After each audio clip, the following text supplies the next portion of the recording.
sini saya akan menjelaskan tentang bahan yang dikaji. Bahan yang dikaji sendiri ada 5, yaitu pertama, kesalahan penulisan kata, kedua, penggunaan huruf kapital, ketiga, penggunaan tanda baca, keempat, keefektifan kalimat, dan yang kelima, penggunaan imbuhan.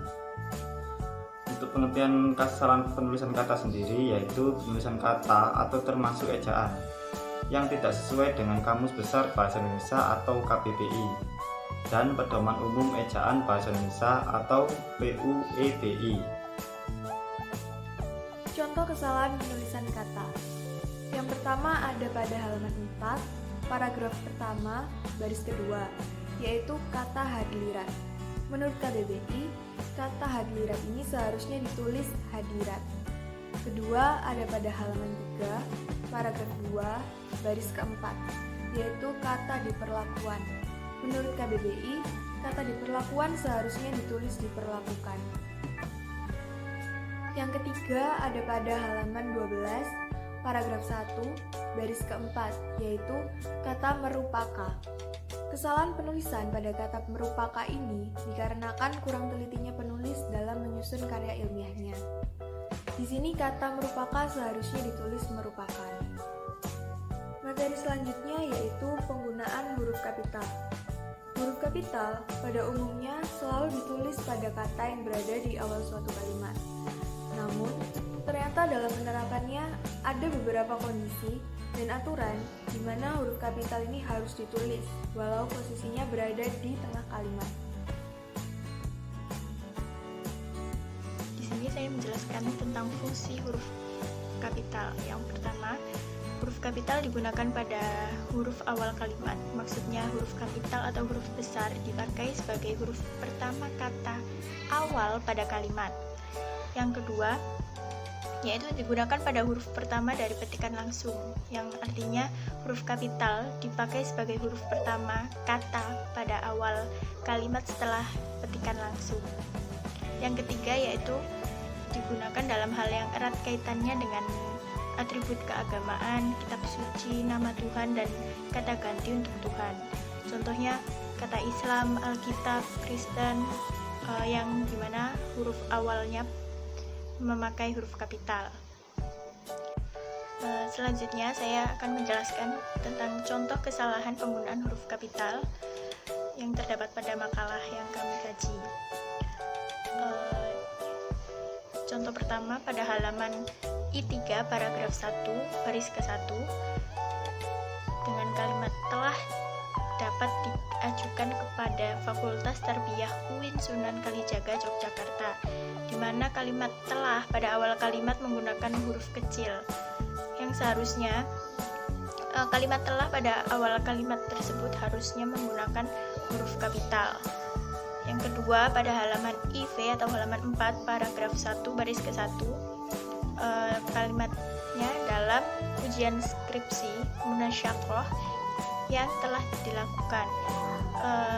Pada awal kalimat yaitu kata dalam tidak menggunakan huruf kapital. Seharusnya kata dalam pada awal kalimat menggunakan huruf kapital. Yang ketiga yaitu pada halaman VI atau halaman 6 baris ke-1, kalimatnya karena sesungguhnya sesudah kesulitan itu ada kemudahan. Terdapat huruf kapital di tengah kalimat pada kalimat sesungguhnya. Seharusnya kalimat sesungguhnya menggunakan huruf kecil karena berada di tengah kalimat. Yang keempat yaitu pada halaman 11 paragraf 1 baris kedua, pada kalimat kesulitan berbicara dengan bahasa yang benar. Pada kata kesulitan yang berada pada awal kalimat tidak menggunakan huruf kapital. Seharusnya kata kesulitan tersebut harus menggunakan huruf kapital. Untuk kalimat selanjutnya ialah penggunaan tanda baca. Tanda baca berperan untuk menunjukkan intonasi, jeda, struktur, dan organisasi suatu tulisan yang dapat diamati sewaktu tulisan dibaca. Yang selanjutnya adalah macam-macam tanda baca. Macam-macam tanda baca, yang pertama ada tanda titik. Tanda titik berfungsi untuk menandai akhir kalimat berita atau untuk keperluan singkatan, gelar, dan angka-angka. Yang kedua ada tanda koma. Tanda koma berfungsi untuk memisahkan anak kalimat atau hal-hal yang disebutkan dalam kalimat, juga untuk keperluan singkatan, gelar, dan angka-angka. Yang ketiga ada tanda hubung. Tanda hubung menghubungkan penggalan kata, kata ulang, rentang, suatu nilai. Yang keempat ada tanda kurung. Tanda kurung menjelaskan suatu istilah yang belum banyak diketahui oleh khalayak umum. Yang kelima ada tanda tanya. Tanda tanya berfungsi untuk melengkapi kalimat tanya. Dan yang terakhir, yang keenam ada tanda petik.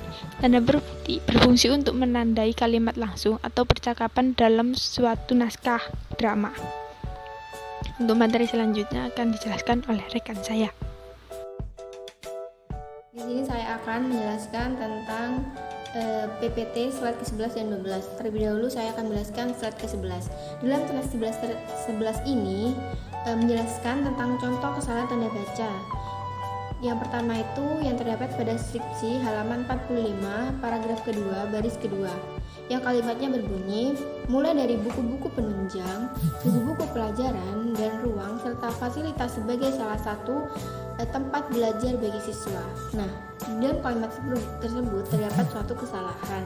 Seharusnya menggunakan tanda baca, koma sebelum kata dan, karena aturannya tanda koma itu dipakai di antara unsur-unsur dalam suatu pemerincian.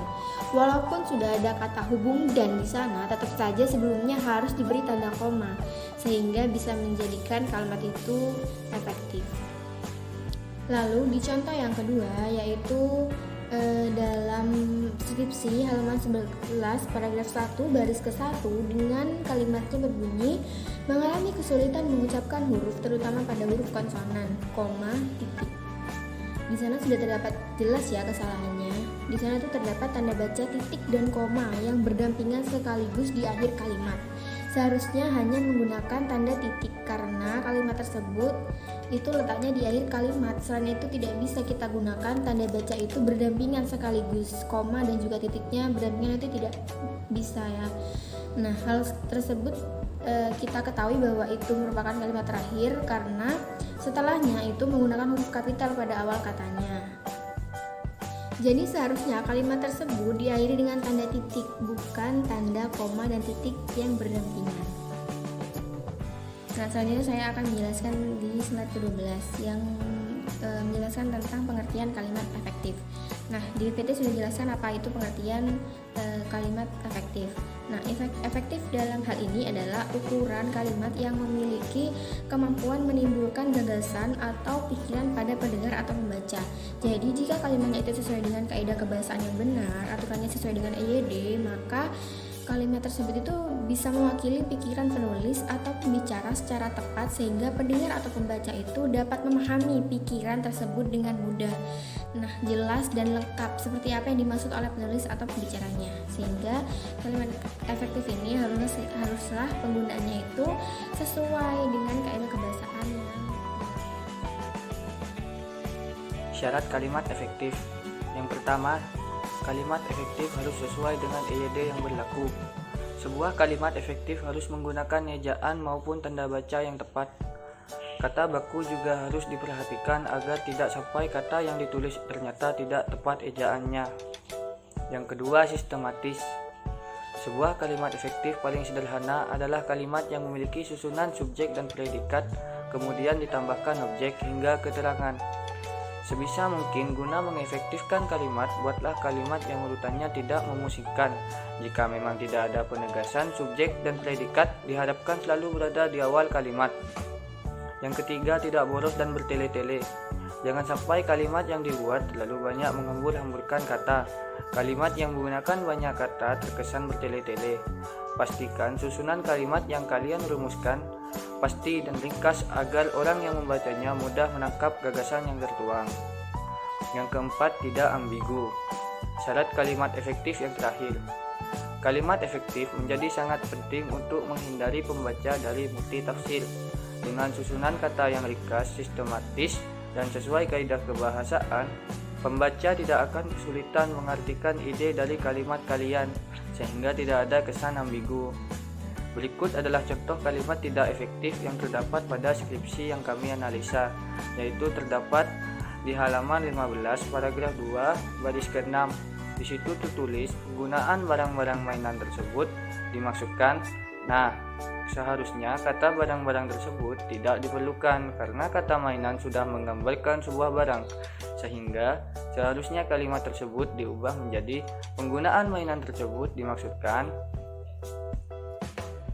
Berikut adalah contoh kalimat tidak efektif yang kami temukan pada skripsi yang kami analisa, yaitu terdapat pada halaman ke-12 paragraf ke-1 baris ke-10. Pada kalimat pengidentifikasian dan penetapan spesifikasi dan kualifikasi hasil yang harus dicapai dan menjadi sasaran usaha itu dengan mempertimbangkan aspirasi dan selera masyarakat yang memerlukannya.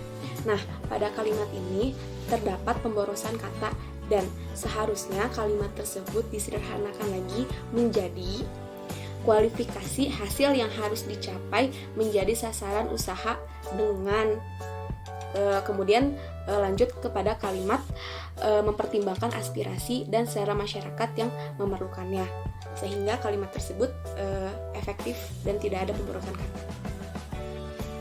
Kemudian kita masuk ke dalam penggunaan imbuhan. Secara arti, imbuhan merupakan bunyi yang ditambahkan pada sebuah kata untuk membentuk kata baru yang artinya berhubungan dengan kata yang pertama. Dalam imbuhan ini terdapat 4 macam imbuhan. Yang pertama, awalan atau prefiks. Yang kedua, akhiran atau sufiks. Yang ketiga, awalan akhiran atau konfliks. Dan yang keempat, sisipan atau infiks. Fungsi imbuhan: membentuk kata kerja, membentuk kata benda, membentuk kata sifat, membentuk kata bilangan, membentuk kata keterangan. Jenis-jenis imbuhan: awalan atau fleksi, contohnya men, ber, di, ter, pen, per, se, dan ke. Akhiran atau sufiks, contohnya kan, an, i, dan ya. Sisipan atau infiksi, contohnya l, er, dan in. Konfliks atau simufiks, contohnya ke, an, per, an, ber, an, se, nya. Contoh kesalahan penggunaan imbuhan. Imbuhan di kata selesai. Contoh kalimatnya, pihak yang telah membantu terselesaikannya skripsi ini. Kata terselesaikannya menggunakan imbuhan me dan kan menjadi menyelesaikan. Imbuhan di kata harusnya. Sebagai orang tua harusnya. Kata harusnya diberi imbuhan se menjadi seharusnya.